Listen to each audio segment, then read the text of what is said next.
weekend. Today on Sunday Gun Day, we're going to be taking a look at the Ruger Ar556 10.5 inch pistol.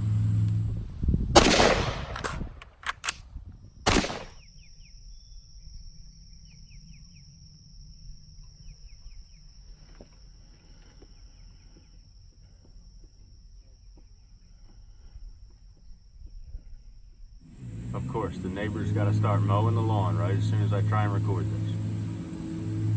Give me a minute.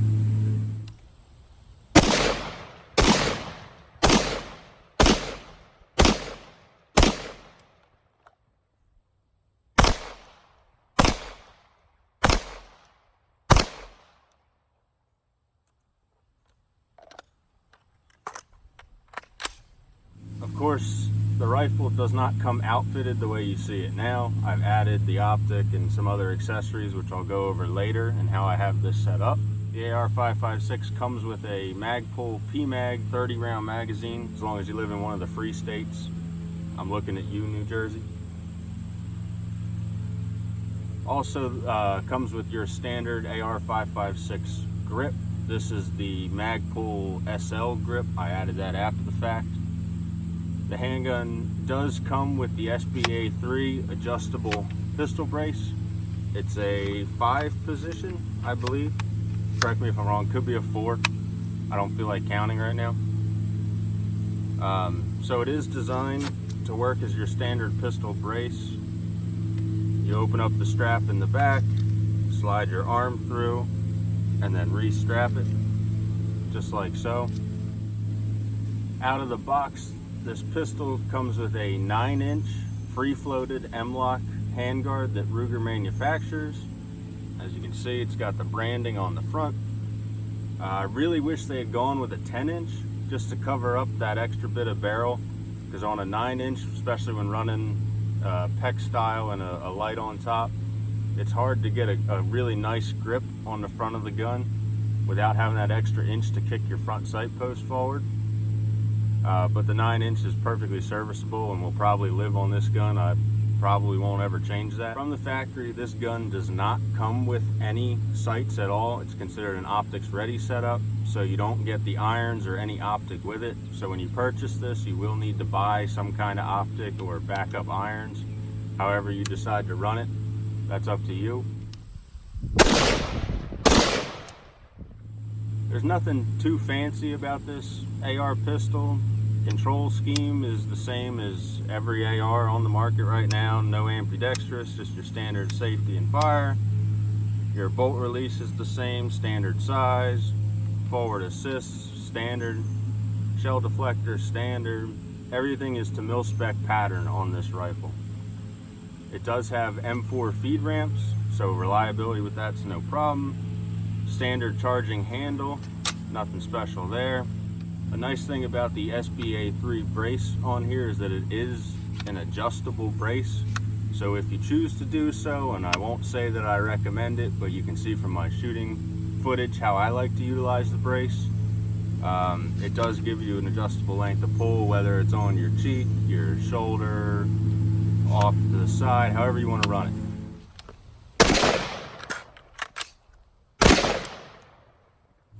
Overall accuracy with this handgun has been phenomenal. Just like my full-size Ar556, these guns really are tack drivers.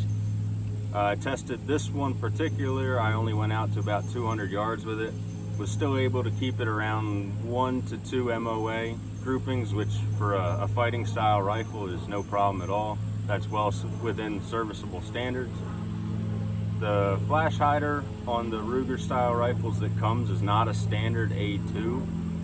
So when you're prone shooting, it has ports on the bottom. It does kick up a lot of dust, especially if you're on dirt or gravel. So I'm not a huge fan of that. I'll probably swap that out for either the AAC flash hider so that I can run the suppressors on it, or just a standard A2 bird cage. Let's take a quick minute to talk about reliability of this firearm.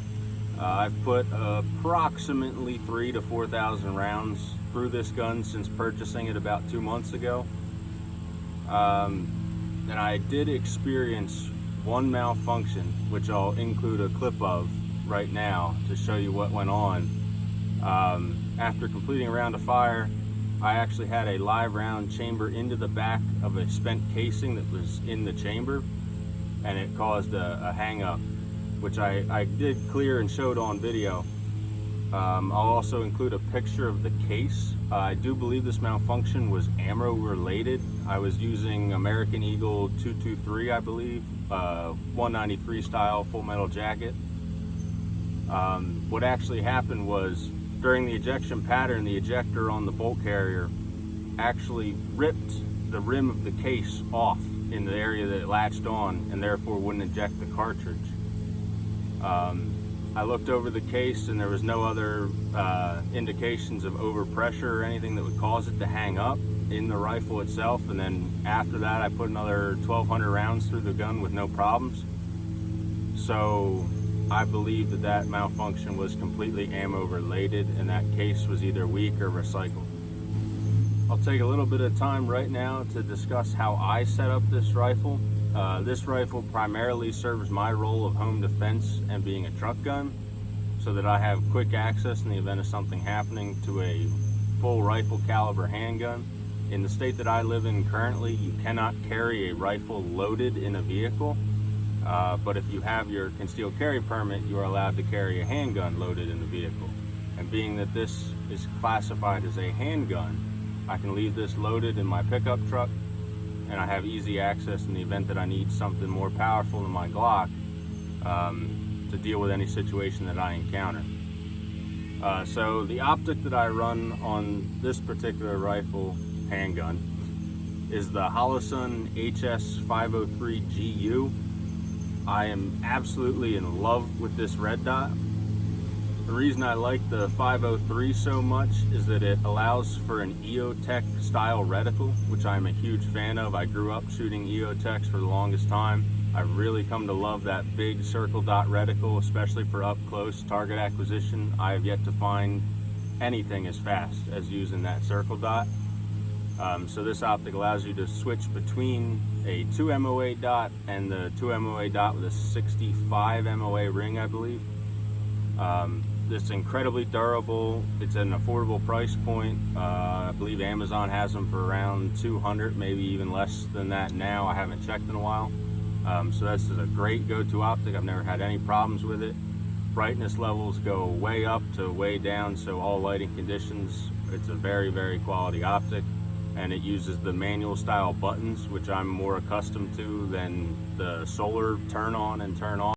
Sorry about the abrupt jump cut there. My camera decided that it wanted to overheat and run out of battery at the same time. So we're back now. I got it up and running again. As I was saying, Holosun 503, huge must buy from me. I'm a big fan of this optic. I've run it on AKs, ARs, and a CMR 30, and have had no problems with any of that.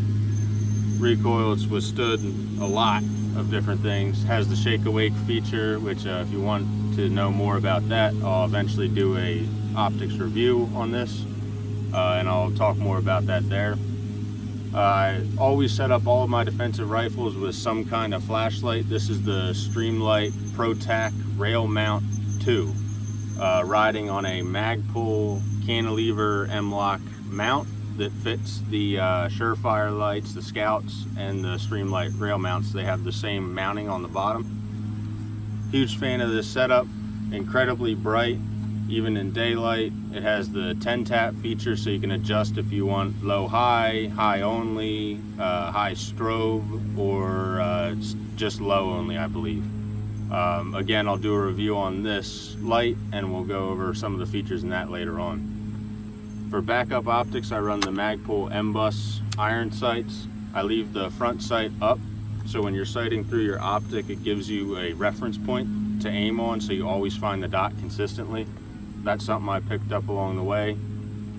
On top here, you'll notice this is not a real PEC 15. This is a airsoft battery box, I believe, that's shaped like a PEC 15 that I have sand in to weight it, so that it is the same weight as a real PEC 15.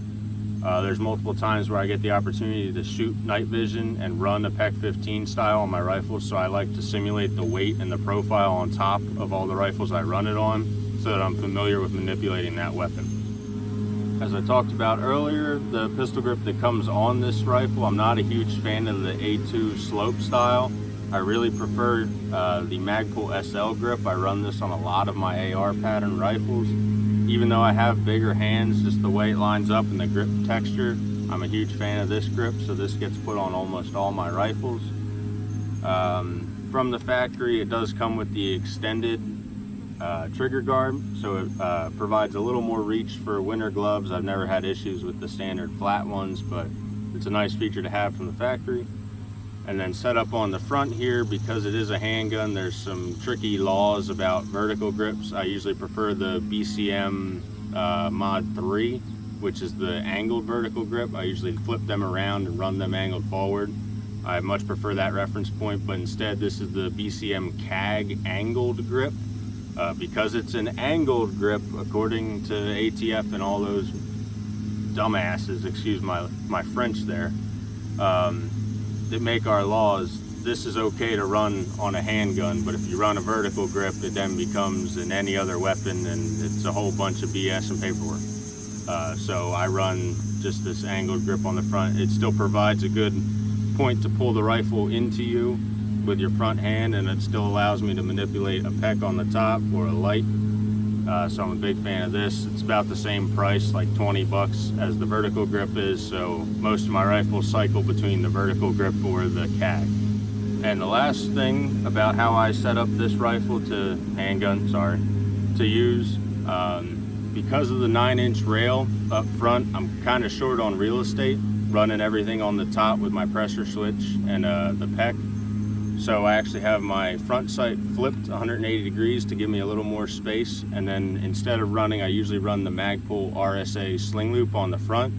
I've just run a piece of, I believe this is 1100 cord, not 550 cord, just girth hitched around the rail, which provides me a front mounting point for the sling. And then I run a 2-point Magpul sling that goes right around the back, and then I run it on a QD on the SBA3 in the back here. If you liked the review of the Ar556 pistol, be sure to hit that button down below. Don't forget to subscribe, and always remember to be informed and stay free. Thanks for watching.